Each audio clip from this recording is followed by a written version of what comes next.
So today is March 15, and apparently it's an important day in Hungary. Because I think it's a revolution or something. I think it is. I'm not really sure. I probably should have looked that up. But okay, important thing is that what we did today. Catherine, Sebastian, Martin, and me, all and Carlos went to a museum spree because every museum was open for free. So everything for free is nice. The first museum we went to was in the Parliament. It was a museum about overall history in Budapest. Was nice. Would have been better if it had been translated, because almost everything was in Hungarian. Not really tourist friendly, but it was free, so can't complain. Well, it was not a museum spree. We only went to two museums, and the second one was a terror museum, which, to my surprise, wasn't terror as in horror, as in something scary, but it was terror as in communism and dominance and death and World War II and stuff like that.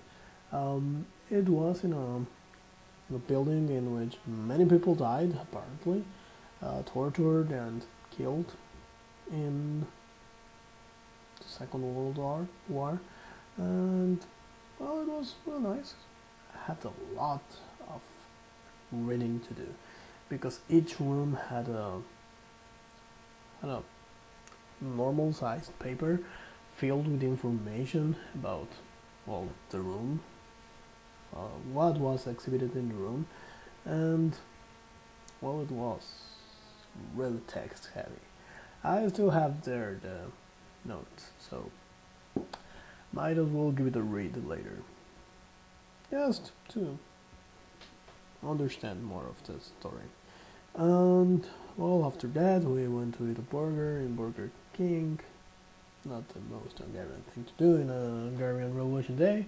And well, after that Carlos went to his place because he was tired, Sebastian too, and Martin and me too, until 6:30 more or less, because we were going to an escape room. And an escape room is like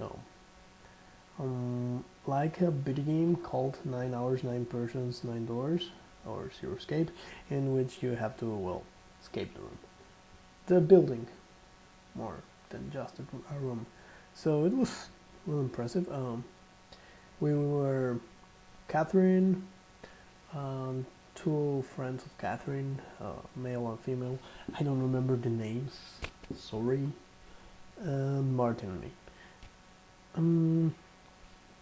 It was really interesting. When we finally arrived to the place we entered, it was a empty room with just a table and a walkie-talkie and a sheet of paper telling the story and some rules, like you cannot use the flashlight in your cell phone and stuff like that. And after that, the boys from the walkie-talkie told us that we should begin, and we had 1 hour to escape the building. The door locked behind us, and it began. So it began.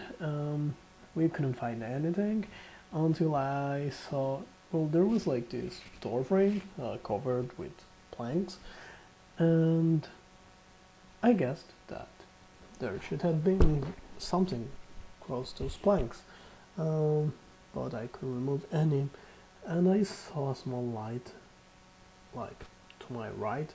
I said, oh, maybe if I try to grab that light, that has something to do with it. And suddenly I found a key. It was a key for the next room. The next room was like Buddha themed, like with masks and grains and a lot of things and jars. I found a key there too, also in an eagle statue. That key opened a locker with a stone and some stereos. Then the stereo started to play like a sequence of instruments like bongos, wind chimes. I don't remember the other two, but then I realized that those sounds were, well, those instruments were present in the room, and those instruments had a number in them. So I guessed that it was another clue, like another key for the locks. Found, well, I did almost all the work. Like, damn, I got a little bit overexcited because, well, I really like video games, so that was like a real life video game. Okay, we unlocked like a. Oh, I found a crank, and that crank moved some 4 cylinders that connected some words with some grains, which were present in some jars with also numbers. We found some other 4 stones. The 4 stones, well, they didn't seem like much, and everyone was saying like, they're just stones. We should leave them. And I was like, no, those stones were locked. We found each stone inside a locked place, so they must be important. We should take them with us.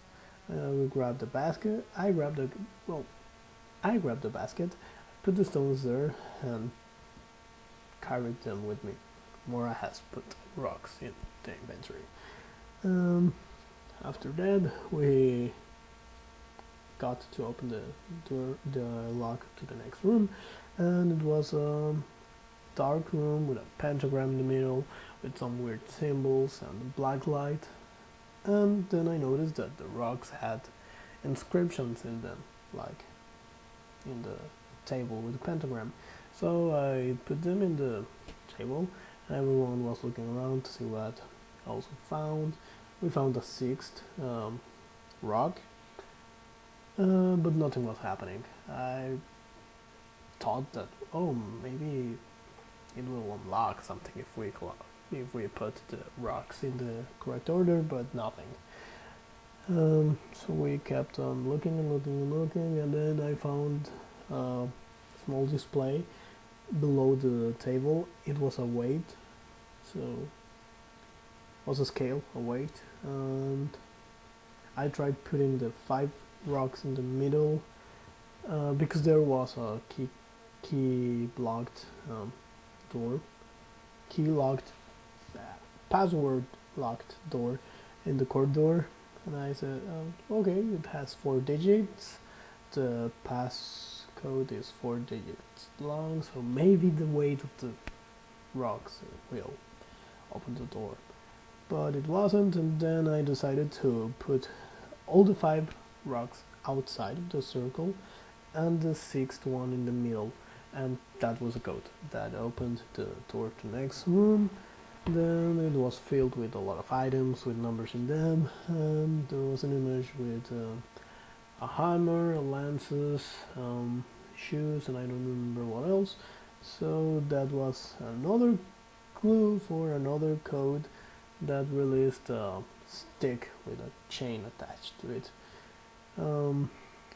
Once we unlocked that, I saw a voodoo doll with needles sticking in it, and I said, oh, we should try fishing for those needles, because it was at the other side of a fence. I managed to get the 2 needles out, and the friend of Catherine wanted to give it a try. She was really slow, but hey, we should all cooperate. And then I heard a clanking noise after she pulled the 3rd needle, and they tried to open another lock with the needles, but I was sure that was not the solution, because the clanking noise must have had something to do with anything else in the room, something else in the room, and it turned out that it was the key for the front door. I fished for the key because it has also failed, and when we arrived to the front door and opened, the the owner of the place was like, "Wow, you solved the puzzle in 43 minutes without any kind of assistance. Is this your first time?" Yes. "Oh yes." "Wow, how did you do it? Have you heard of this before?" "Oh no, I just play a lot of video games." And that was it. The escape the room number 1 of 10.